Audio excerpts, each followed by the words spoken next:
All right, finally, we're going to be talking about basketball. Sorry for the delay on this one.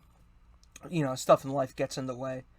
And also, footage you see in the background, that's a My League I run. Kind of in my spare time, I guess you're going to see some of the games now just as footage. It's like an all-time league. Not an all-time, I should say, like a Legends League, where I pick the best teams. I like what I think are the best teams in the game. And then I put them in a league together, and I plays the 07-08 Celtics, because that's my favorite team. Yes, I'm a Yankees and Celtics fan. Call me a bandwagon. I totally get it. But that's besides the point. Today, I don't want to make predictions because the season's just about over. And doing that, it's kind of pointless at this point. So I want to talk about one team in specific here. And I know I'm building up, tension, but you already know who it is because it's in the title. I want to talk about the Sixers. Because they've really been a disappointment this year, right? They're the 6th seed. They're slated to go against Boston. And this was supposed to be the year they took that step, you know? That big step that allowed them to be title contenders. And a lot of people have been saying they're underperforming. Maybe Simmons and Embiid can't work together. This, that, and the other thing. I'm going to get a little hot takey here, I guess. I actually think the 76ers are in a better place now to win than they have been before. So I know I have some explaining to do on this. I'll start off with this. They're flipping Simmons from the point guard to the power forward. They're putting Horford on the bench, and Shake Milton will start at the point guard. I still expect Simmons to do a lot of the ball handling and all that stuff. But Shake Milton is a very good shooter. On Basketball Reference here right now, he is at about 45% on 3.2 3 attempts per game. He's gotten less than 20 minutes. Compare that with, who do we know is a good shooter? Mike Scott on the same 3-point attempts per game, he's averaging almost 10% less. So that just tells you, Shake Milton in there, that gets you more shooting. I know Horford is a pretty good shooter, but he's not an outside he's not an outside player, you know, he is a center. And they've been playing him at the power forward a lot this year, and that's just not where he fits in best. So putting him on the bench to be the power forward, or the center off the bench, that works way better. Plus you got Thibault there, and Alec Burks and Raul Neto, whatever. So I think just flipping those two guys, that's huge. And if we want to talk about their defense, Ben Simmons is already showing how goddamn good of a defender he is. Not only that, he is the second on the team in true shooting percentage, my favorite stat. And do you know who the first is? Shake Milton. So they've just bolstered their offense. On defense, Simmons is one of the best defenders I've seen. I honestly do think he could win Defensive Player of the Year. Brett Brown, who I believe is the head coach. I'm going to sound real stupid if it's not. Brett Brown, okay, I'm not an idiot. He's actually been a really good defensive coach. You still got Horford, who's a good defender. You got, I do like Tobias Harris on defense, even though he's not the best. Shake Milton could hold his own. Josh Richardson's a very good defender. And Joel Embiid, we're going to get to him later. But now what you're doing is you're surrounding Ben Simmons with 4 guys you have to cover from the outside. The one you're going to help off of is Joel Embiid, and if the dude is trying, he'll hit that shot. He'll hit that 3. Again, we'll talk about that later. But that just makes things less close and allows Simmons to do the things he does best, which is attack the paint, attack the rim, and pass out. You know, he's an excellent, excellent playmaker. He's one of the craziest I've seen, just his vision. And with Horford out there, you're going to help off Horford. Because he's shooting 34% from 3. this year on 4.3 attempts, which isn't terrible. It's better than average. But that's not... His shot is so slow to go into that you're going to be able to cover that, and now you have the paint clogged. Simmons doesn't have free space to run. Now here is where we get into the downside of it. As I said, I have to get a little hot takey here. And my hot take is Joel Embiid might not be right for this team. He's the team's highest scorer. Almost 24 a game, 3.1 assists per game. Just looking off his stats, they're good stats, but his problem is he doesn't bring it every game. You know, he doesn't always try. And that is huge for this team, because if Embiid's not playing to his full potential, this is a stars-driven league. And when Kawhi moved to LA, we said this is a league of duos now. Embiid and Simmons are supposed to be that duo. You take one of those guys out, you're going against Boston in the first round, who have Walker and Tatum and Jaylen Brown and a bunch of other great supporting pieces. So if Embiid's not going to bring it, you're going to lose on that. You're not going to win that series. And if I am a general manager, if I'm Elton Brand, I don't want to have a guy who I cannot trust to bring it every single game. You know Simmons will give you that. You know Milton will. You know Horford will. You know Harris will. So why should I put most of my faith in Joel Embiid?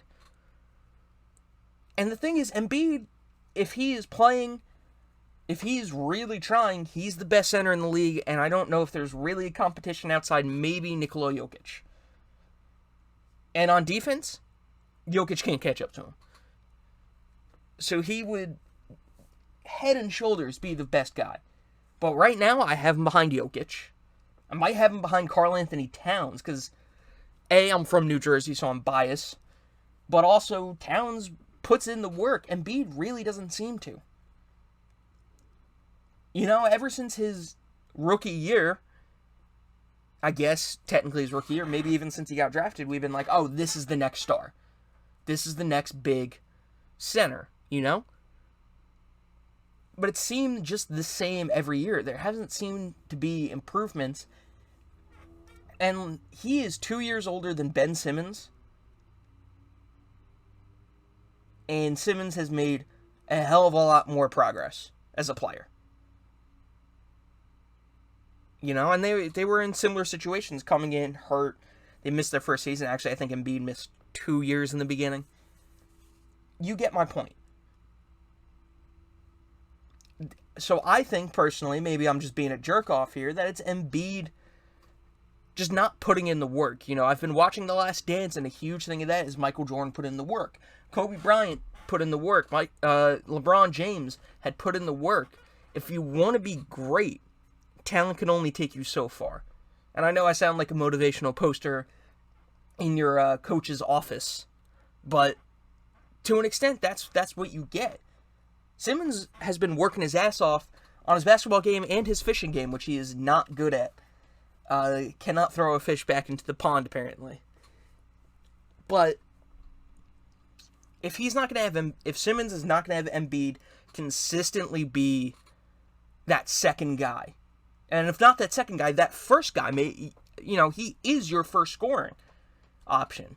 And if you look by just points per game, you even got Tobias Harris above Simmons. And if you look at field goal attempts per game, you got Josh Richardson taking more shots per game than Ben Simmons. So Ben Simmons is not the guy who's going to score. He's going to facilitate. He's going to bring the ball up, even at power forward.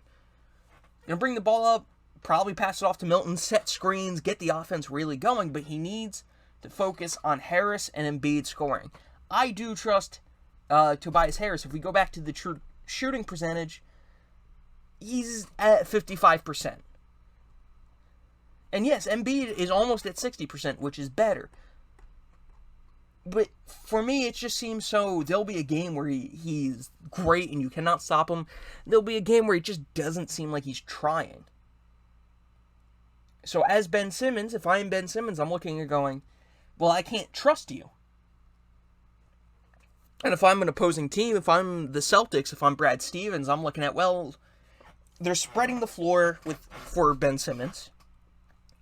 I don't want to help off of Shake Milton, and I don't want to help off of Josh Richardson. That leaves me with Tobias Harris and Joel Embiid. Who do I trust less to make a three-pointer? I'm trusting Embiid less there until he proves me wrong. And when he proves me wrong, if and when he proves me wrong, I should say, I don't have a defensive scheme now. You can't help off anyone there and not most likely give up a three-pointer. So Joel Embiid actually giving a damn and trying, that's a huge part. And you should not take this as me hating Joel Embiid, because he's got the talent to be the best center in the game without putting in 100% effort. But he's not even giving enough effort to be even talked about with the best centers in the game.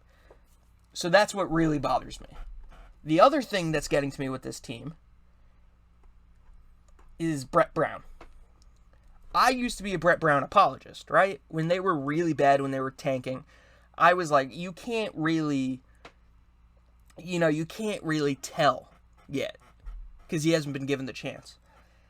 But looking at what Brett Brown has come to and what this team has come to, I should say, and everything that Jimmy Butler and JJ Redick said on JJ Redick's podcast, I don't trust Brett Brown. And I don't think it's that he's a bad coach. I think he's a pretty good coach. He's got his defensive sets basically on the money right now. His offense needs some help, but he also doesn't have the best players to have a great offensive scheme. You don't have too many guys that are great scorers besides Embiid if he tries, and maybe Tobias Harris.